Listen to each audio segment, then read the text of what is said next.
咁喺我哋項目過翻到去廣州南站嘅話，開車僅僅只係13分鐘嘅啫。咁廣州南站作為亞洲最大嘅交通區紐站，18年嘅時候開通咗一條港九線啦。喺廣州南站呢邊坐高鐵去到香港嘅西九龍，僅僅只係需要48分鐘嘅一個時間啫。哦，即係都好近咗。非常之近嘅，係啦。咁我哋過嚟去到三山森林公園嘅話咧，都係300米咁到嘅啫，就一個路口咁，一個紅綠燈路口。咁我哋再賣嘅話咧，就係2棟啦，3棟呢邊已經係清咗貨㗎啦。咁佢都係一個封閉式嘅小區嚟嘅，人車分流，車直接落到負1樓可以坐 lift 翻上嚟㗎啦。啊，即係車全部都係停喺負1層。係啦。咁佢嘅樓高有幾高啊？呢度？我哋樓高咧係3.1米嘅層高嘅，咁佢係比普通嘅住宅係高咗足足40公分嘅，因為你普通住宅都係2.7米到2.8米度嘅啫。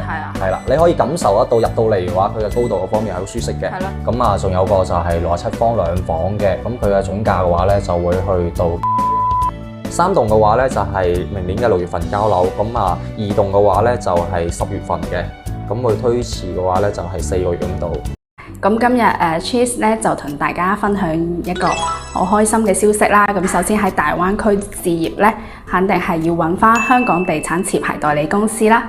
咁從今年嘅2022年嘅4月份咧，咁我哋港生物咧就好高興可以榮獲碧桂園月亮灣嘅獨家代理權，記住係獨家代理啊嚇。咁喺碧桂園月亮灣呢度咧，除咗有8公里嘅海岸線之外咧，仲有低至19萬超筍嘅一線海景單位房等你住啊嚇！咁咧夏天即將就要嚟㗎啦，咁 Cheese 咧就喺呢個碧桂園嘅8公里嘅海岸線沙灘等住你嚟玩啦。咁就等 Cheese 帶大家嚟玩轉呢個大灣區啦。港生物業讓你安心置業。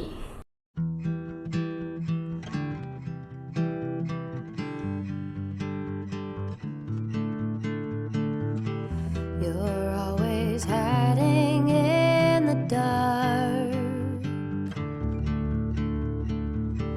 Face only half in the light. What are you so afraid of?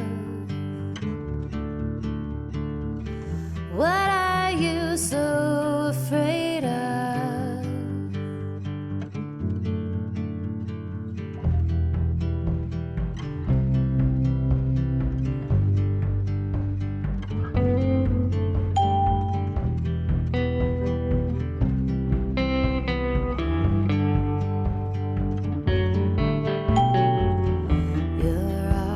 Safe behind that mask. Show everybody what you think they wanna see. 'Cause being real only makes you feel uncomfortable, and we wouldn't want that. 旁邊呢邊嘅話咧，就有一個三山森林公園。去到三山森林公園嘅話咧，都係300米咁到嘅啫。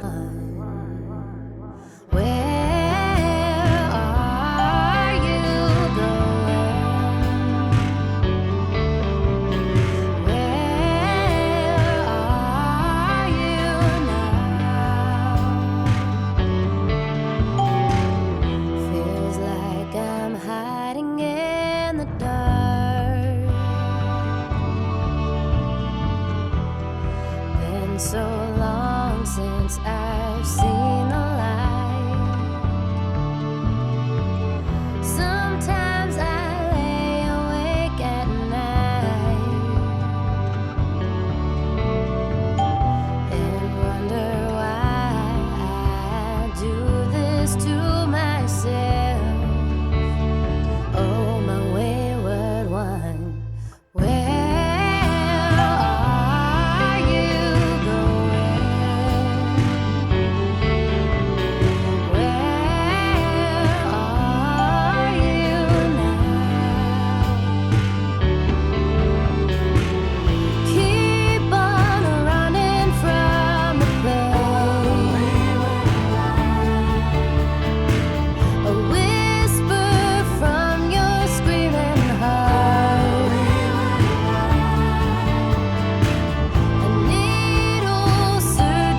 我哋一期呢邊澳門街呢度嘅話咧，係今年嘅年底就要對外開放㗎啦。哦，係啊。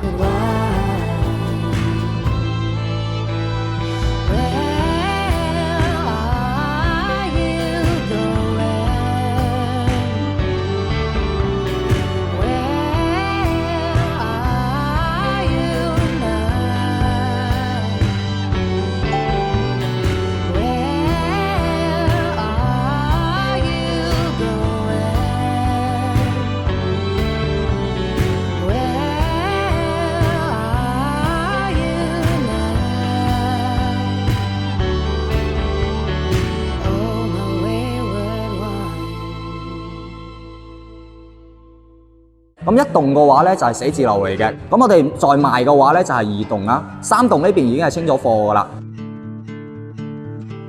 You're always hiding in the dark. Face only half in the light. What are you so afraid of?Hello， 大家好，我係講深入嘅 Cheese 啊。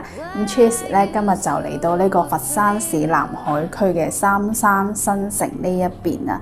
咁帶大家睇呢個項目咧，就係一個叫做佛山澳門城嘅，咁就可以稱得上係一個灣區嘅小澳門啦。咁呢邊咧佢係位於呢個三山森林公園嘅旁邊嘅。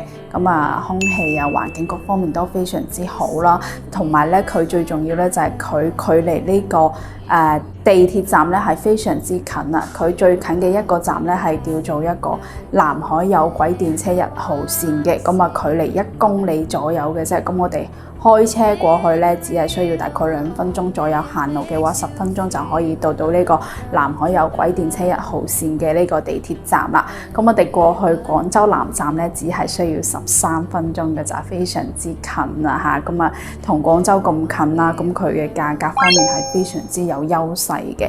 同埋呢邊咧，佢主賣一個公寓嘅產品啦，咁啊差唔多住宅性質咁啊，佢係包埋呢個精裝修嘅，而且係細緻到包埋連一個淨水器啊，都係一個膠標嚟嘅。咁除咗緊廣州之外啦，佢個位置都係非常之靚嘅。佢咧環境各方面都非常之好啊。佢咧係可以講係一個靠山望江嘅一個單位嚟嘅。咁事不宜遲，快啲跟我入去了解一下啦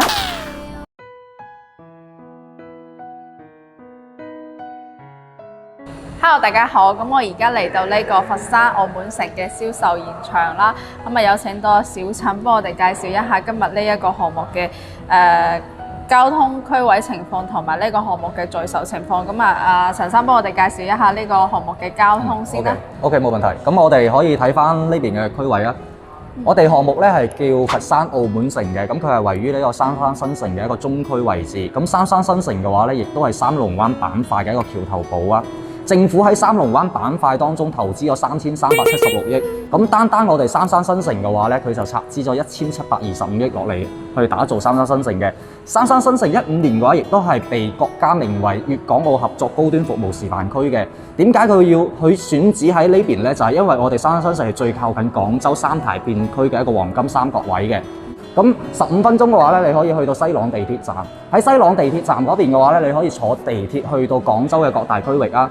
咁再過20分鐘咁過翻呢個學董大橋嘅話咧，就係可以翻到去海珠嘅沙園同埋昌崗嗰邊嘅。咁我哋佛山澳門城嘅話咧，亦都係沿住呢個珠江嘅分流東平江去建設嘅，組建嘅，係啊，亦都係江景房。咁我哋現時嘅價位只係12000一方，12000到13000蚊一方嘅啫，係啊。仲有咧就係2020年嘅時候，政府頒發咗一條紅頭文件，將會喺我哋嘅港口路呢邊打通一條過江隧道，接駁翻到去港鋼嘅玉蘭路嗰邊嘅。呢條過江隧道嘅話，現時喺度動工緊，預計咧係2年咁到就要通㗎啦。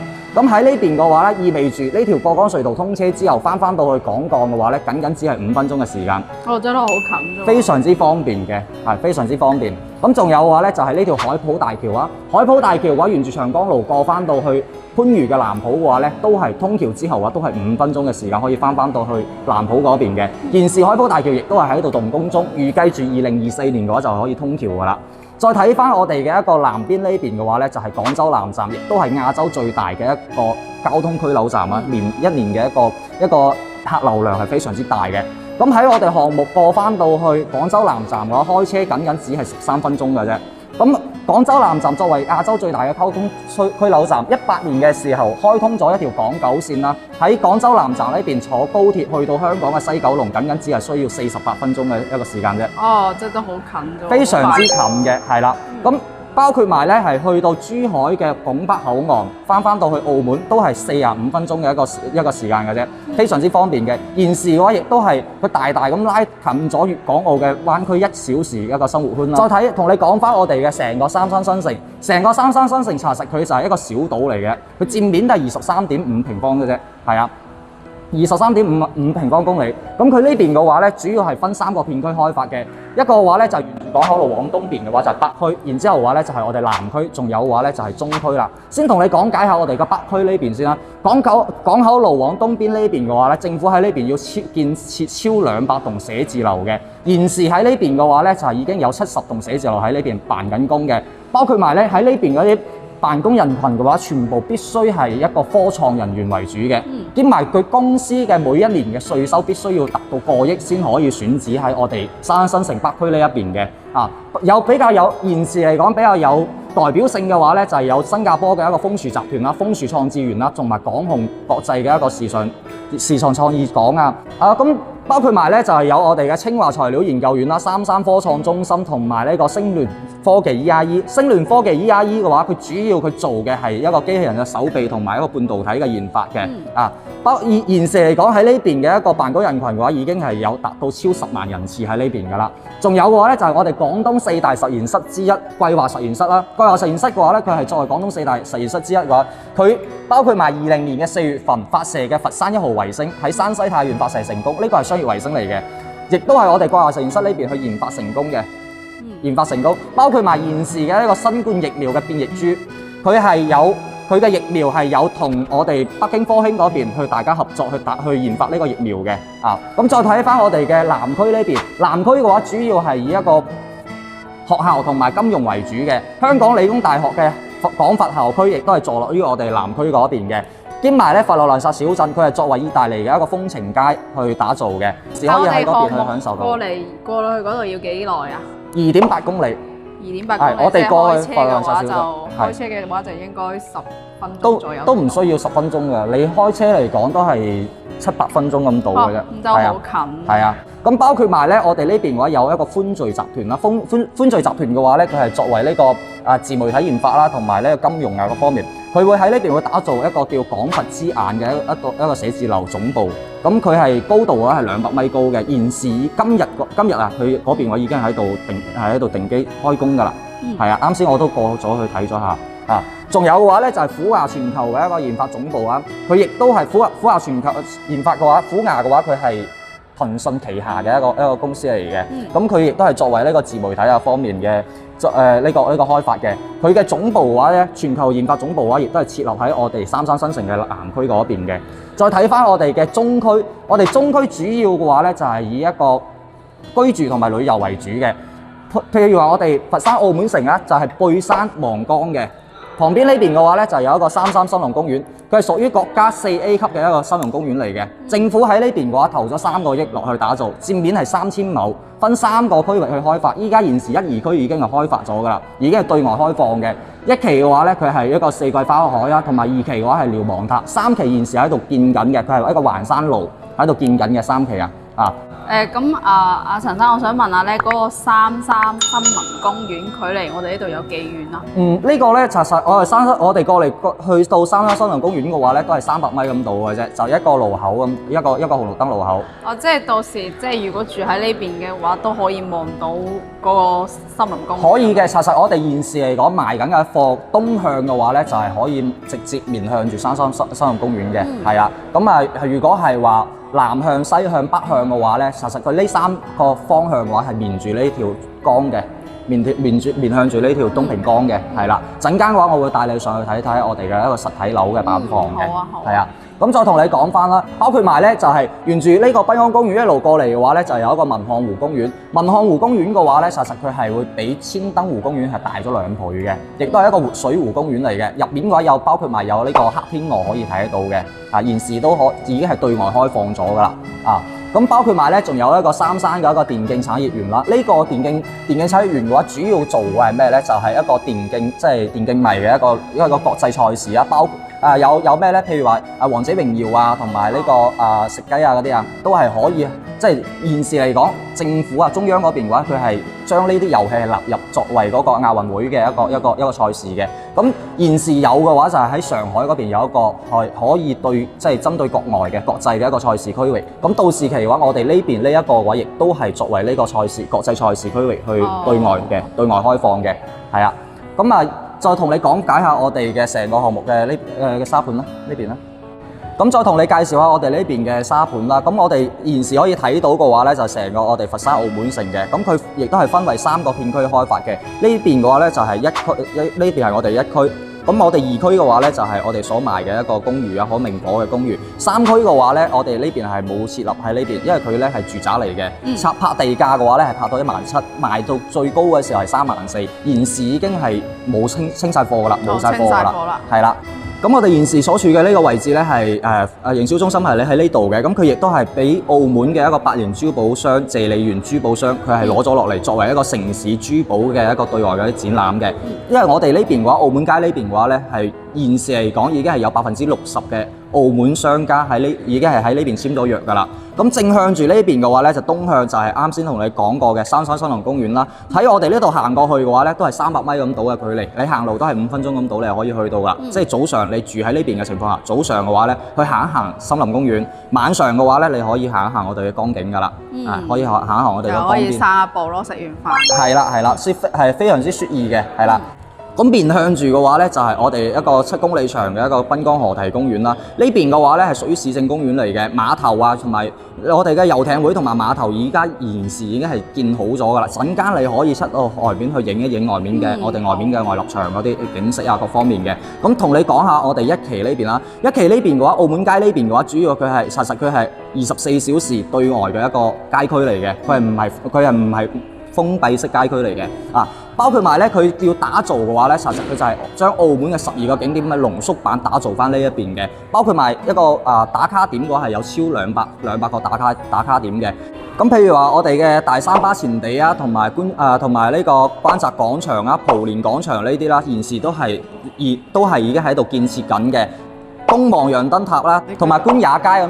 官也街，咁官也街主要係做咩嘅咧？實佢就係以飲食為主嘅。咁有我哋嘅即係喺澳門嘅話咧，實嘅話比較特色嘅話，有個豬扒包啊，同埋水蟹粥啊呢啲，你到時期都可以喺我哋呢邊去享受翻嘅。咁情人港呢邊嘅話咧，主要係一個情侶啊、拍攝啊各方面取景各方面嘅，我哋都係已經係建好咗嘅。咁沿住江邊呢邊一路過去嘅話咧，我哋係作為呢個即係餐飲區，就係主要係做咩咧？就係一啲餐吧啦，同埋一啲適合後生仔消費嘅一個音樂酒吧啦，同埋呢個咖啡廳啊呢啲嘅，都會去做翻嘅。佢就類似於深圳嘅世界之窗旁邊嗰條酒吧街咁樣嘅去建設嘅。即係而家呢啲你講嗰啲係做好晒未㗎？現時喺度做緊嘅，因為我哋一期呢邊澳門街呢度嘅話咧，係今年嘅年底就要對外開放㗎啦。依家入面嘅話，全部喺度動緊工做緊嘢㗎。係啊，咁佢做完即係佢建設完善之後嘅話，商家就要入住㗎啦。因為我哋本身嘅話咧，就已經係喺19年嘅時候已經係同嗰邊嘅商家簽咗協議各方面㗎啦，已經簽咗約㗎啦。係啊。咁啊，再睇翻我哋二期呢邊，二期嘅話咧，主要係分3個高層去組建嘅。咁一棟嘅話咧就係寫字樓嚟嘅，佢係針對嘅話係針對翻呢邊澳門商家嘅一個分部喺翻呢邊去辦公嘅，佢係入唔到我哋小區嘅。咁我哋再賣嘅話咧就係2棟啦，3棟呢邊已經係清咗貨㗎啦。咁佢都係一個封閉式嘅小區嚟嘅，人車分流，車直接落到負1樓可以坐 lift 翻上嚟㗎啦。啊，即係車全部都係停喺負1層。係啦，人車分流嘅。個車位比例係幾多啊？車位比例嘅話咧就係1比0.8。1比0.8。咁同埋你哋呢度嗰啲車位賣埋？現時嚟講，我哋車位係未放嘅，因為車位嘅話咧，我哋係要先將呢啲貨賣咗之後，先再放車位出嚟嘅。不過咧就係到時期，我哋會提前通知你哋嘅。係提前通知業主過嚟去選車位啊各方面嘅。咁而家在售就係2棟啦。係。咁2棟有啲咩面積在售㗎？我哋面積嘅話咧就係有45方同埋47方1房1廳，67方嘅2房2廳，兼埋89方嘅3房。咁佢嘅朝向係分別係啲咩朝向？朝向嘅話咧，譬如話2房嗰啲咧，我哋係有南向同正南向同埋正北向嘅。咁89方3房嗰個咧就係有呢係佢因為佢係單邊位嚟嘅，一層樓只有一套嘅。咁佢係屬於西南向嘅。咁亦都係180度江景房，佢係兩邊都可以望得到江景嘅。係視野非常之開闊嘅，因為我哋離江邊嘅話咧，都係講緊50米咁嘅距離嘅啫。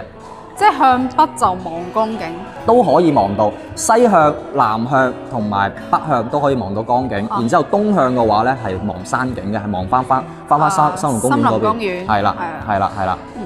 咁入面嘅話，我哋小區入面嘅話咧係有個3000方嘅園林綠化嘅。1樓嗰邊嘅話咧係有老年同埋兒童嘅一個活動中心啦，兼埋有健身房啊、洗衣房呢啲嘅、乾洗房呢啲嘅。佢係針對業主開放嘅，就唔係話對外嘅佢啊。係啦，我跟住即係呢邊係唔可以明火，可唔可以？可以明火，可以明火。我哋呢邊咧就係已經係同你拉好咗管道煤氣嘅，咁你到時收樓之後嘅話咧，就直接去公司嗰邊去開卡就 OK 噶啦。係啦。同埋我見到呢邊啊，你剛剛介紹嘅呢一邊，即係其實佢係差唔多係可以叫做係一個小澳門咁。小澳門的確係。即係到時可能會喺呢邊可以買到澳門嗰啲手信都可以喎。可以嘅，因為咧我哋崗頂前地呢邊咧睇翻6棟呢邊嘅話咧係叫崗頂前地，佢係有謝記同埋巨記嗰啲已經係簽咗約嘅。你可以喺呢邊可以買到香港嗰邊嘅一個手信啦。即係查實我哋成個澳門街除咗島之外，你喺呢邊係完全可以享受到澳門嗰邊嘅風情嘅。咁即係唔使去澳門都可以喺呢邊買到澳門嘅手信，咁係非常之方便啊！係啦。同埋即係我想問，即係如果到時係譬如我係買嚟做投資出租咁啦，咁個租金係可以去到幾多咧？現時嚟講，我哋呢邊嘅即係數據啦，周邊嘅嗰啲公寓同類型嘅公寓啊，就佢哋係屬於商辦嘅，唔可以明火嘅。37方平層嗰種租價嘅話咧，一個月嘅租價係1500蚊咁到。咁3房嗰種咧就40零方複式3房嗰種啦，係租到2500蚊咁到嘅。咁好簡單一樣嘢，我呢邊嘅話，我係第一我哋係江景房，同埋兼埋山景房。第二嘅話咧就係我哋呢邊本身係一個旅遊區嚟嘅。咁佢實入面嚟講嘅話，譬如話我哋45方嗰種啦，45方嗰啲嘅話，你完全你即係一個月啊，你係按照月租啊，一個月你隨便租個1700蚊、1100蚊係冇問題嘅。咁如果你係67方2房嗰啲嘅話咧，你係可以租到2800蚊咁到。係啦。咁即係呢邊更加有優勢多啲啦。同埋我覺得即係呢邊可以望江，又可以靠公園啊嘛，即係環境係非常之舒適嘅，環境都會即係住喺呢邊都會健康啲。即係查實講真嗰句啦，你即係你自己居住嚟講，海景房、湖景房、山景房、江景房呢啲係不可複製資源嚟㗎。我即係好簡單一樣嘢，我政府我要去打造一個樓盤又好，各方面都好，我冇可能去開發一條江，我可能會開發即係如果係話。我打造一個片區嘅情況下，一個新區嘅情況下，可能會開發一個湖，但係我唔會開發一條江，就係咁簡單。因為江呢啲係天然嘅，不可複製資源嚟㗎。同埋呢座山，呢啲山嘅話，我冇可能去堆積起身㗎嘛。你話係咪先？佢都係天然嘅呢啲啊，係啊。所以話景區房嚟講嘅話咧，佢嘅價值所處就係喺呢邊，喺呢一 part 啦。咁聽完阿小陳咁吸引嘅介紹，大家一定都好想快啲上去睇下佢嘅板房啦。咁而家帶大家上去睇下佢嘅板房先啦。呢邊咧？大家喺睇片之前記得幫我點擊一下 like 讚好，訂閱一下我哋嘅頻道，並且撳一下旁邊嘅鐘仔，多謝大家。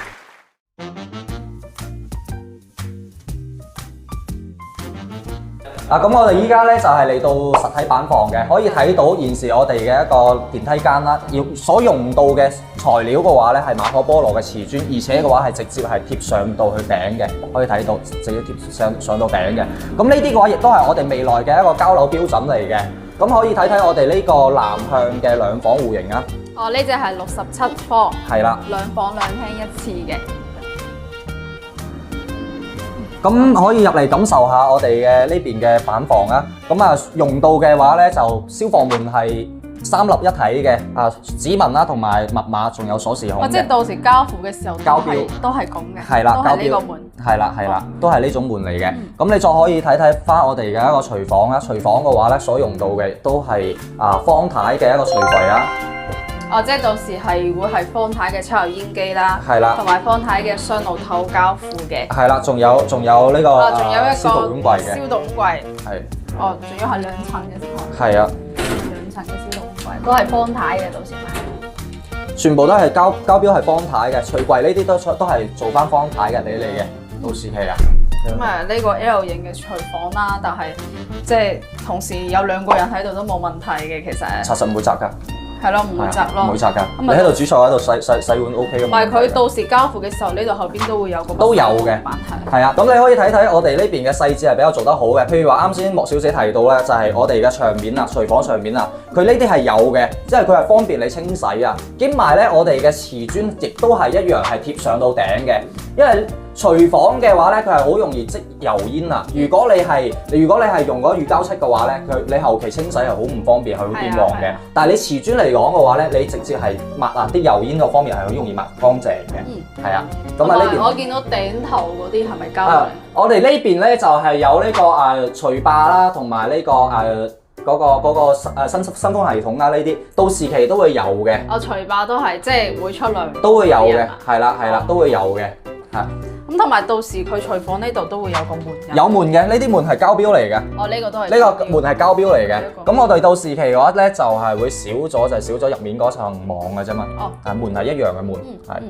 咁同埋我見到即係佢入門口後邊呢度都會有翻個玄關嘅位置。呢個咧係俾你放鞋櫃嗰方面嘅。咁啊到時期嘅話，我哋呢度係雖然係冇，但係咧你到就係佢預留個位俾你嘅。係咯，預留翻個位即係自己可以擺翻咯，如果有需要。咁佢嘅樓高有幾高啊？呢度？我哋樓高咧係3米1嘅層高嘅，咁啊佢係比普通嘅住宅係高咗足40公分嘅，因為你普通住宅都係2米7到2米8咁高嘅啫。係啊。係啦，你可以感受得到入到嚟嘅話，佢嘅高度嗰方面係好舒適嘅。係咯，即係唔會話好壓抑嘅感覺。係啦，咁兼埋咧，我哋咧就同你做咗呢個落地窗嘅，現時嚟講咧係比較新型嘅一種豪宅嘅一個裝修風格咯。呢種落地窗嘅好處都係佢嘅採光會更加好啦，即係光線會更加充足。同埋我呢邊望出去咧就可以望到呢個光景嘅。係啦。咁啊見到佢客廳嘅位置都好闊落啦。咁啊餐廳呢度咧佢啊擺咗張2人嘅餐台啦。咁佢呢度下邊佢係會有2個房間嘅。2間房。呢度有個洗手間嘅話咧係乾濕分離嘅。咁啊到時洗手間呢度都有嘅，呢個都有嘅。咁佢到時候冇嘅話咧就係呢一層。哦，有個鏡櫃㗎係咪？係有嘅。即係冇下邊呢一層。係。係到時佢都會有一個鏡櫃，裏邊都係寫好晒啲層架㗎啦。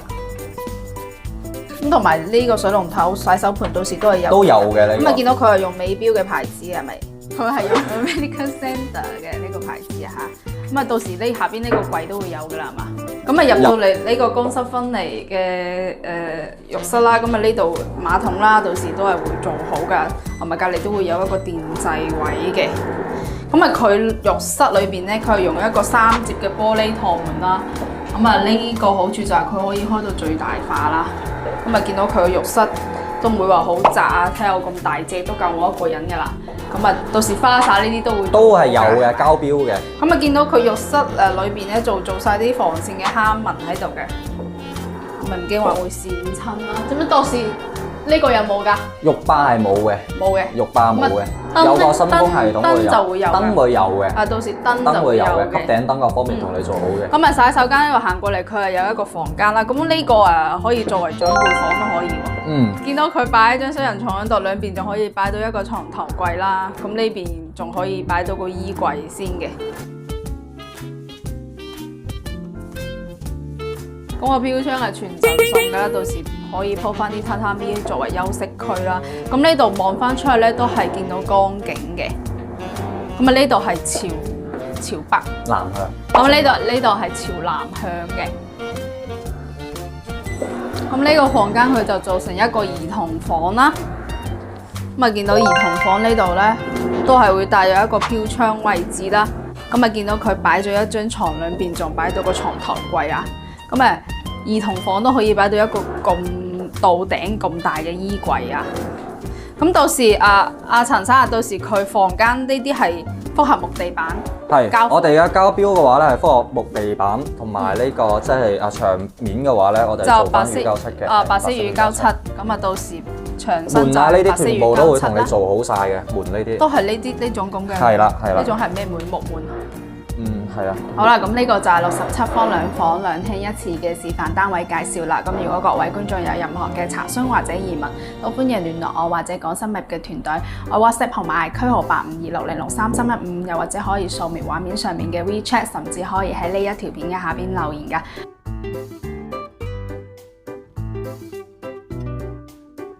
好啦，剛剛睇完晒咁多個戶型之後啦，咁大家都一定好想了解下每一個戶型佢嘅價錢又會去到邊度呢？咁今日陳生佢又有啲咩筍價可以俾到我哋嘅觀眾呢？咁陳生你幫我哋介紹一下嗰個戶型嘅總價，咁從細嘅面積開始講起先啦。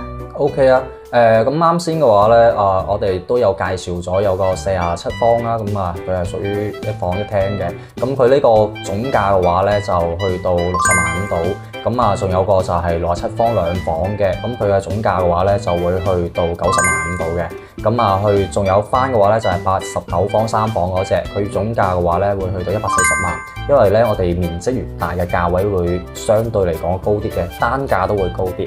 咁即係最低60零萬就可以，又可以望到山景，又可以望到江景咯，真係非常之抵。所享受到嘅都非常之舒適嘅。咁我想問下，即係如果客戶而家買咗呢度啦，咁佢會有啲乜嘢付款方式咧？我哋係港澳台嘅話咧，都係一次性嘅。咁我想問下訂金係要俾幾多咧？目前嘅話，我哋訂金係3萬蚊嘅。咁預款嘅話係要幾多日之內俾齊啊？正常嘅話咧就係3日內簽約嘅。咁如果係有啲特殊情況方面嘅話咧，可以延伸到1週咯。7日咁到。即係一般都係7日㗎啦。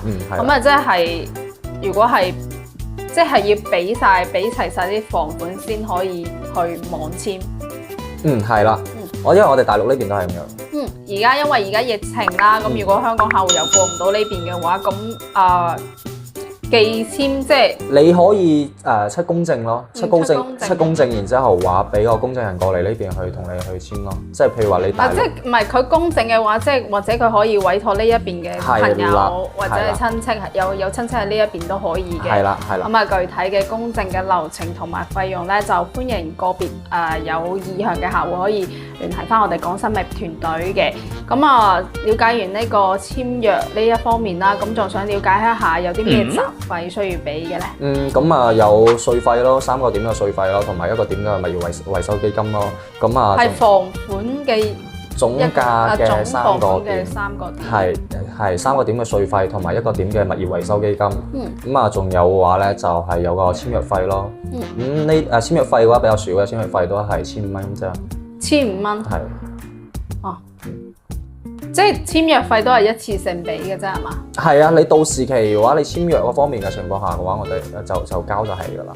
咁如果係契稅嗰啲同埋維修基金係幾時俾？物業維修基金咧就係簽約嗰刻交嘅，簽完約嗰刻交嘅。咁稅費嘅話咧，你幾時得閒嘅話，咁你去交就得啦，就收樓前咯。係收樓前。咁呢邊嘅物業管理費又係幾時？3蚊8毫8。3蚊8毫8。係。咁最後一個問題啦，就係想了解一下佢嘅交樓日期又係幾時咧？我哋咧就分兩批嘅，咁因為我哋本身嘅話咧係有2棟樓啊嘛，3棟嘅話咧就係明年嘅6月份交樓，咁2棟嘅話咧就係10月份嘅，咁佢推遲嘅話咧就係4個月咁到。10月份係今年嘅10月份。明年23年係23年嘅10月份，因為我哋要等澳門街開業，澳門街係今年嘅年底，2022年嘅年底就要開業。哦，即係都好快啊，其實。係啊。今日多謝阿陳生咁詳細嘅介紹啦。咁如果各位觀眾有任何嘅查詢或者疑問，都歡迎聯絡我或者講新聞嘅團隊啦。我哋 WhatsApp 號碼係區號8526063315，又或者可以掃描畫面上面嘅 WeChat，甚至可以喺呢一條片嘅下邊留言嘅。好啦，咁今日再次多謝阿陳生先。好啦，咁我哋今日就介紹到呢度先啦，拜拜。